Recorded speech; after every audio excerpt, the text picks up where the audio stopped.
పన్నెలు కూలితే BRS నేతలు పైశాచిక ఆనందం పొందుతున్నారు అని మండిపడ్డారు సీఎం రేవంత్ రెడ్డి. గత 10 ఏళ్లు ఆడబిడ్డలకు పట్టిన చంద్రగ్రహణం ప్రజాపాలనతో తొలగిపోయింది అన్నారు సీఎం రేవంత్ రెడ్డి. కేసీఆర్ పాలన కాంగ్రెస్ పాలనకు ఉన్న తేడాను గమనించాలి అన్నారు.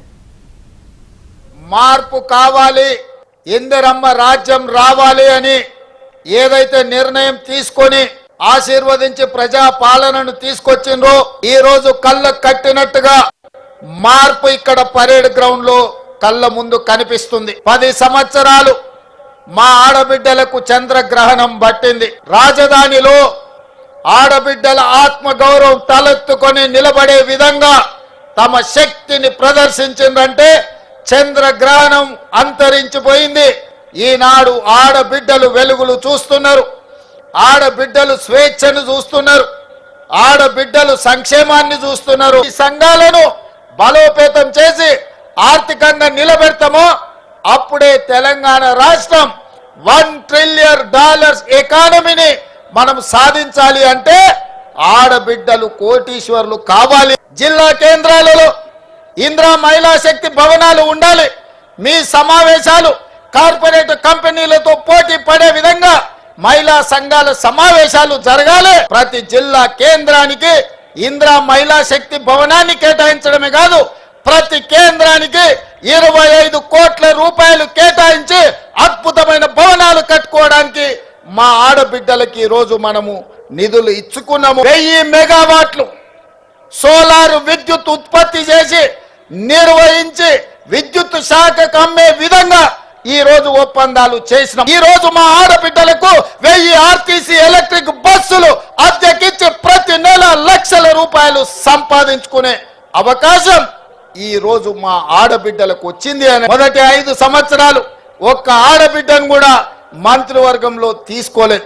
మీలో నైపుణ్యం ఉండి నాయకత్వ లక్షణాలు ఉన్న ఆడబిడ్డలకు టికెట్లు ఇచ్చి మిమ్మల్ని ఎమ్మెల్యేలుగా గెలిపించుకునే బాధ్యత, ఎంపీలుగా గెలిపించుకునే బాధ్యత మీ సోదరుడిగా, మీ అన్నగా నేను తీసుకుంటా. ప్రభుత్వమే స్థలం ఇస్తుంది, ప్రభుత్వమే లోన్లు ఇప్పిస్తుంది.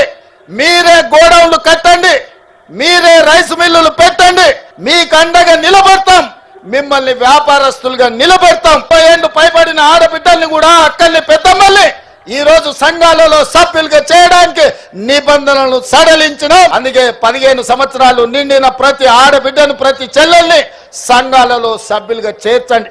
ఆనాడు ఇందిరాగాంధీని అమ్మ అన్నారు మొదటి తరంలో, రెండో తరంలో ఎన్టీఆర్ ను అన్నా అన్నారు. ఈ రోజు నన్ను మీరు రేవంత్ అన్న అంటుండ్రు.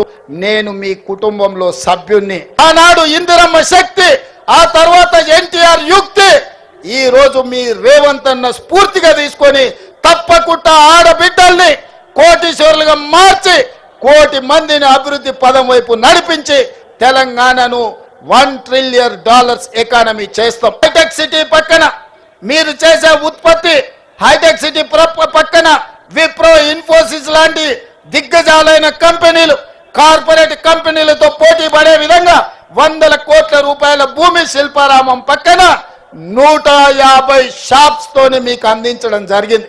టన్నెల్ కూలితే రేవంత్ రెడ్డిని తిట్టొచ్చు, రోడ్డు మీద ప్రమాదం అయితే రేవంత్ రెడ్డిని తిట్టొచ్చు, కాళేశ్వరం కూలిపోతే రేవంత్ రెడ్డిని తిట్టొచ్చు, ఎండకు పంటలు ఎండిపోతే రేవంత్ రెడ్డిని తిట్టొచ్చు. నన్ను తిట్టడం కోసం మీ పైశాచిక ఆనందం మంచిదా అని బీఆర్ఎస్ వాళ్ళు నేను అడుగుతున్నా. 10 ఏళ్ళు ఏల్తిరి దోసుకుంటురి, 10 నెలలు కూడా కాలేదు, అప్పుడే ఈ ఏడుపులు పెడబొబ్బలేంది. ప్రజలకు ఏదైనా కష్టం వచ్చినప్పుడు మనందరం కలిసికట్టుగా ఆదుకోవడానికి ఆలోచన చేయాలి. సమస్యల్ని 10 ఏళ్ల పరిపాలన అనుభవం ఉన్న మీరు మాకు సూచన చేయాలి. ఈ రోజు నీళ్ల సమస్య వచ్చినా, కరెంటు సమస్య వచ్చినా, ప్రాజెక్టుల ప్రమాదం వచ్చినా మీ అనుభవాన్ని ఉపయోగించి ప్రభుత్వానికి సూచన చేయాలి తప్ప మీ పైశాచిక ఆనందం తెలంగాణ రాష్ట్రానికి